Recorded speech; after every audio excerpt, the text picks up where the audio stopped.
for renovations throughout the years. Okay. Wow. That is amazing. So cool. But all this is original. The stairwell. Yes, most of it is, yeah. Okay. Yeah, about, like I said, about 70% Yeah, of right. the interior is original. Like, I believe the banister has been redone, but the stairs themselves and the walls, I believe are original. So how are they heating and air conditioning this? I don't see Oh, they're here. ductwork. Yep, Oh. Okay, cool. we'll call it. Like I say, it feels awfully chilly. Gosh, look at that Buildings architecture. like this in San Diego. No, None. lots more history here. Yeah, absolutely.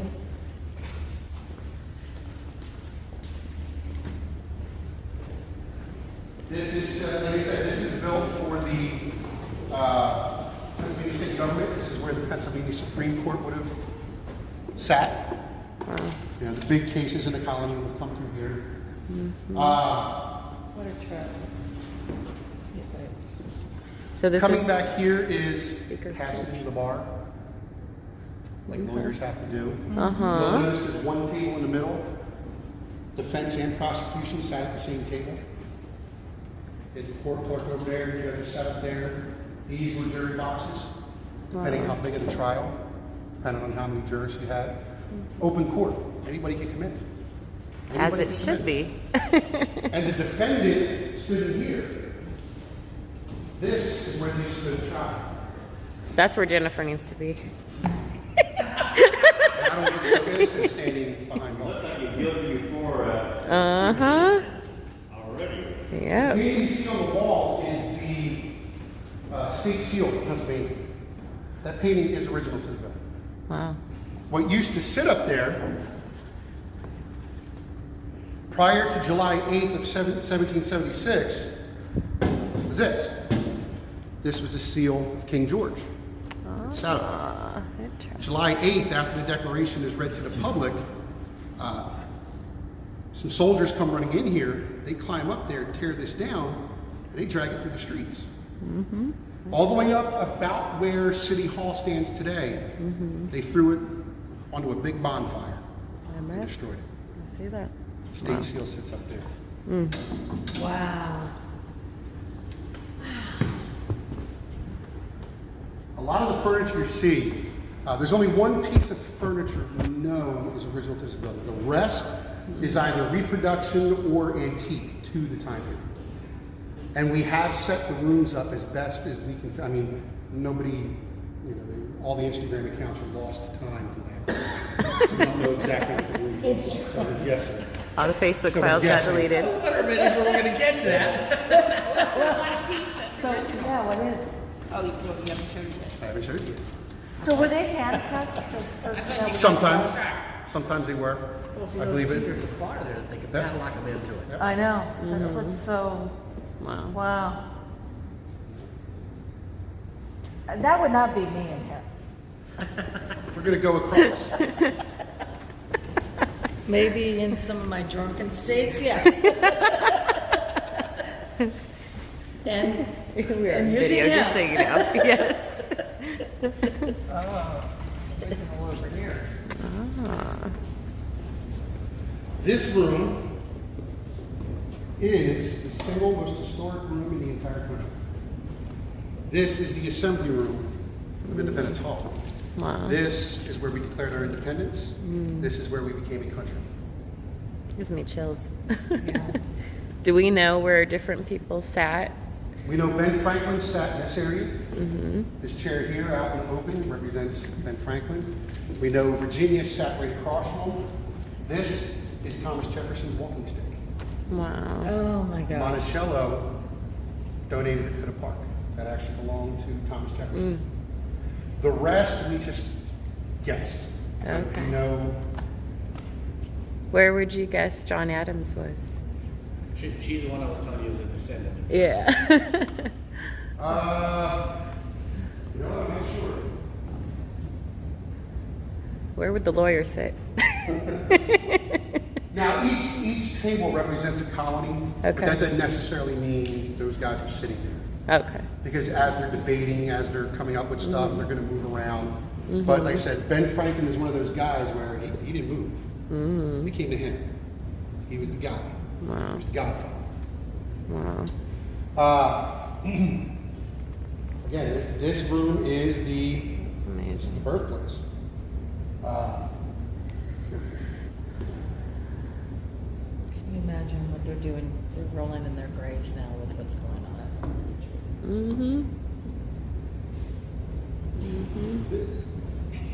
In regards to that, one thing that the founding fathers had was they did have some foresight.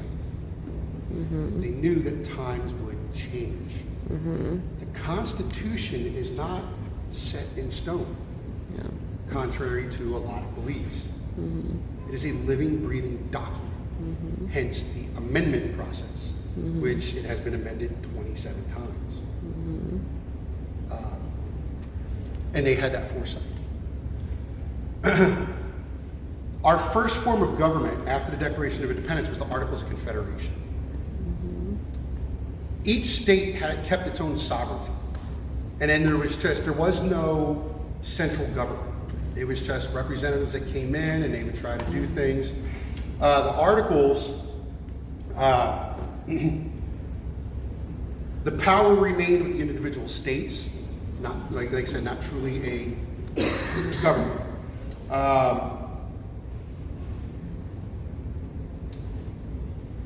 There was no overall authority, so there was no judicial branch, no executive branch, it was just representatives of each colony making decisions. No overall laws could be passed unless it was unanimous. It had to be unanimous. That was a fault, because it doesn't have to be unanimous today. It's the three-quarter, like today there's 50 states, all you need is 38 to say we want this, and the rest of the country has to follow. Each state had equal representation. It didn't matter if it was Little Rhode Island or Big Virginia. Virginia was the largest state at the time. There were a lot of commerce issues because each state issued its own money. States like Rhode Island, they were taxing people to use their roads coming from one state going to another. Now the Articles of Confederation, it wasn't perfect, but it was what they had at the time. 1781 to 1789, Articles of Confederation is in effect.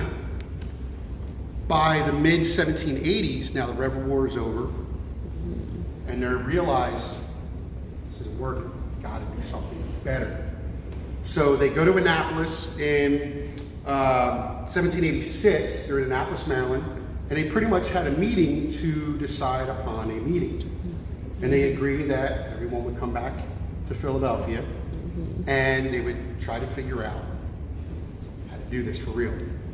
Rhode Island is the only colony that's not represented, and that's because Rhode Island was afraid that their interests would be lost in everything.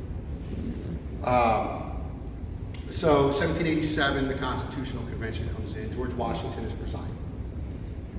And then they hash it out. And we all know the story. They're here between May and September, they're going over everything. You got the Virginia plan, you got the New Jersey plan. The Virginia plan, in its original form, essentially it favored the big states, where the New Jersey plan favored more smaller states. The Virginia plan called for representation by population, so the big states obviously would have a bigger vote. The New Jersey plan wanted equal representation, regardless of population.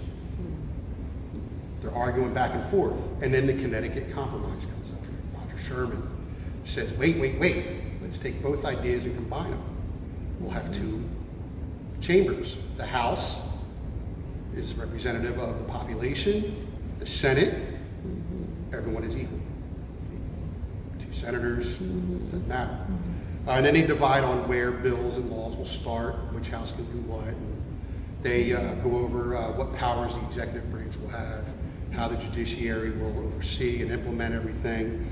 The one great thing about the Constitution, it goes from a federal focus to a national focus. Because at the time, Why did Connecticut care what happened to South Carolina? Doesn't affect us right away. And they weren't thinking that far ahead. Where you go from a federal focus where, okay, we just need somebody to keep us in line, to no, we all have to do this together.